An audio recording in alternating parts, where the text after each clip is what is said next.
katika maisha ya kiroho. Tuna ulimwengu katika mafundisho ya Kristo, tunaamini kuna ulimwengu wa roho na ulimwengu wa mwili. Kwa hiyo tunaamini kwamba binadamu amegawanyika katika mwili, anaishi katika mwili, na binadamu huyu ana maisha katika roho. Sasa hizi ni sehemu mbili tunazokuwa tukizijadili sana. Na tunaposema binadamu anaishi katika roho na anaishi katika mwili, lazima tuelewane kwamba, ndugu yangu, hapo ulipo una maisha katika mwili wako, unaishi. Ndio maana unaweza ukatoka hapo ulipo ukaenda mahala ukala, ukaenda mahala ukafanya kazi, ukafanya shughuli zako za kila siku, ukaugua ukaenda hospitali ukatibiwa. Kuna shughuli za kila siku za kimwili unazozifanya, za kimaisha unazozifanya. Tunasema huo ni ulimwengu katika mwili, ambao tunaamini ulimwengu unaonekana kwa macho na unaoamuliwa na nguvu za binadamu mwenyewe na matakwa ya mwanadamu mwenyewe. Yaani kwamba msukumo wako wewe mwenyewe ndio unaokuamulia. Mfano leo wewe mwenyewe unaamua, nataka nile nini? Nataka nivaeje? Nivae nguo ya rangi gani? Nataka niende nikamtembelee nani? Kwa maana yake wewe unajitawala katika ulimwengu, yani unaweza ukayatawala mazingira yako. Ukaamua nini cha kufanya wewe, yani maana yake unajitawala wewe kama wewe. Lakini upo ulimwengu ambao ni wewe ni sehemu ya ulimwengu huo pia, ulimwengu wa roho, ambao wewe hujitawali sana katika ulimwengu huo. Unatawalika sana. Lakini pia na kule katika ulimwengu kuna maisha. Kwa sababu tunaposema kuna maisha katika ulimwengu wa roho, kubaliana na mimi kwamba tunaposema katika ulimwengu wa roho kuna maisha. Na ndio maana kuna misukumo inayotokea katika ulimwengu wa roho inayokuja kuathiri hata maisha yako katika ulimwengu wa mwili. Tunaposema katika ulimwengu wa roho kuna maisha, binadamu katika ulimwengu wa mwili unapata kuhusiana na binadamu wenzako. Ni viumbe, maana yake wapo, unaweza mkahusiana, kwa sababu hapawezi kuwa na maisha pasipokuwa na viumbe. Hata katika ulimwengu wa roho pana viumbe pia ambao binadamu anaweza akahusiana nao.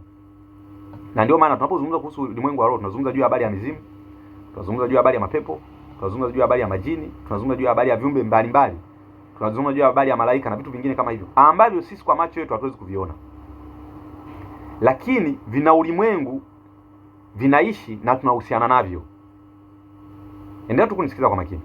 Sasa kama unaweza kuhusiana na viumbe katika ulimwengu wa roho, ukahusiana na viumbe katika ulimwengu wa mwili, lazima tukubaliane kwamba sasa kumbe kuna nyongeza ya ulimwengu ambao tunajisahau sana kuijadili, na imekuwa na athari kubwa pengine kuliko hata ulimwengu wa roho jinsi unavyoathiri maisha yetu.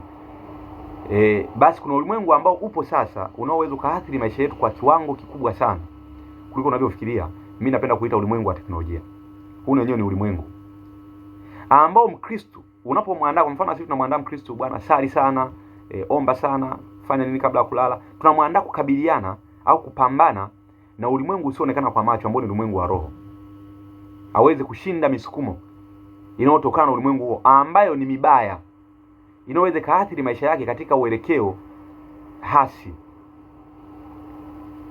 Kwamba kataa pepo wabaya, kataa pepo waovu, kataa mizimu, kataa maagano. Haya ni mambo yaliyo katika ulimwengu wa roho ambayo yanaweza kaathiri maisha yako katika ulimwengu wa mwili. Sasa unakwepa katika ulimwengu wa roho, unasahau kwamba kuna ulimwengu wa teknolojia ambao pia na wenyewe unaweza kaathiri maisha yako. Kwa mfano, utakubaliana na mimi leo hii, nazungumza hasa vijana sisi. Leo hii kijana anatumia muda mwingi sana akiwa na teknolojia kuliko hata akiwa na binadamu wenzake. Mtu mwenye smartphone leo hii akiwa na bando au akiwa na internet ya uhakika, anaweza akatumia kwenye masaa 10, anaweza akatumia almost masaa 7 akiwa yeye na simu yake, kuliko hata yale masaa mengine machache anakutana na binadamu wenzake. Maana yake ni nini? Maana yake ni kwamba kuna tabia pia ambazo binadamu anajifunza kutoka katika ulimwengu fulani na anazileta katika ulimwengu mwingine. Kwa hiyo kumbe ulimwengu mmoja unaweza ukaathiriwa na ulimwengu mwingine. Kwa mfano, usipokuwa makini, usipomwomba Mungu, ulimwengu wa roho unaweza kukuathiri wewe katika maisha yako ya mwilini. Na ndio maana kuna tabia zinaweza zikatokea rohoni zikaja zikaathiri maisha yako moja kwa moja. Leo kuna mtu unakuwa na roho ya uzinzi.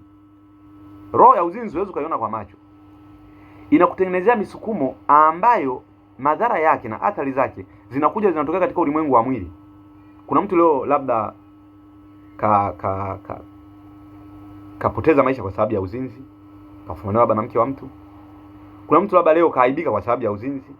Kuna mtu leo labda kafilisika biashara kwa sababu ya uzinzi, aliendekeza uzinzi. Kuna mtu leo labda kafilisika kwa sababu ya ulevi. Kuna mtu leo kafilisika kwa sababu ya roho za umaskini. Kuna maana yake huyu mtu amechochewa na tabia fulani ambazo hazionekani kwa macho, kutoka katika ulimwengu mwingine zikaja katika ulimwengu mwingine. Vivyo hivyo, kuna mtu kaharibu mahusiano yake na Mungu kwa sababu ya tabia zake za mwilini. Kwa hiyo unaweza kuona kwamba kumbe hizi hali zinategemeana. Ulimwengu mmoja unautegemea ulimwengu mwingine.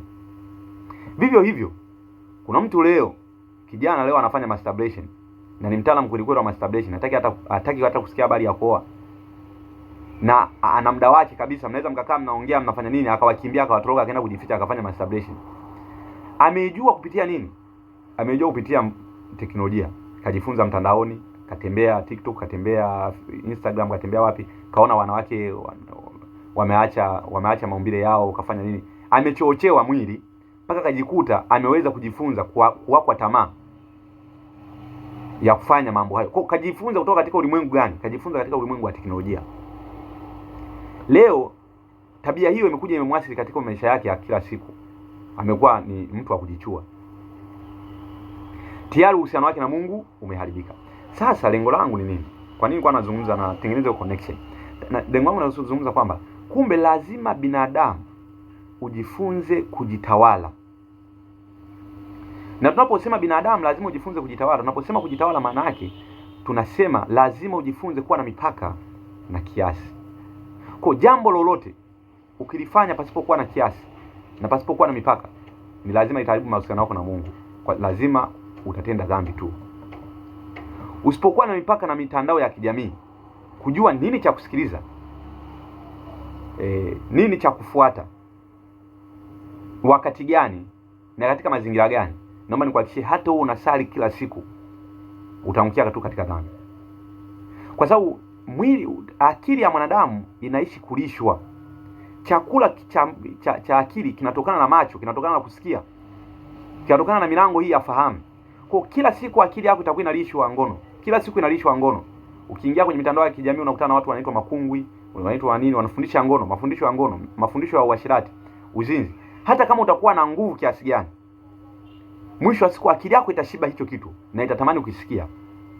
Utayafanya kuwa mazoea na utaangukia katika dhambi hii. Kwa kumbe dawa ni nini? Dawa ni kutengeneza kiasi na mipaka. Kwamba kuna vitu lazima ujifunze kama Mkristo kwamba hivi vitu sitovifikia kabisa. Haya mambo sitaki kuyasikia kabisa. Haya mambo sitaki kuyaona kabisa.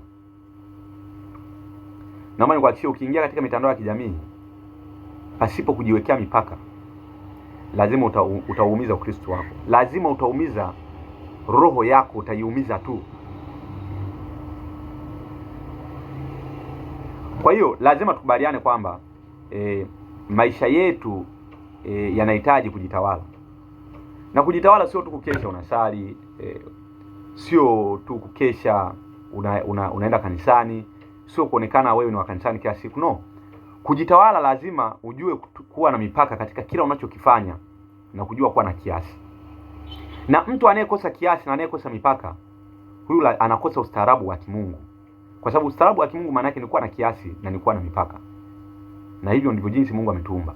Ni kweli kwamba tumepewa vitu vyote. Tumepewa tuweze kutawala maisha, tuweze kutawala viumbe. Lakini tumepewa tuvitawale katika ustaarabu na katika mahitaji sahihi.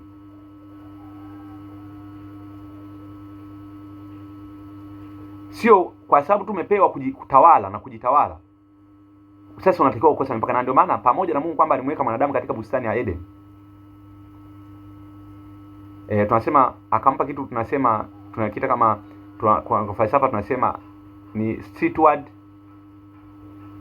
stewardship of creation.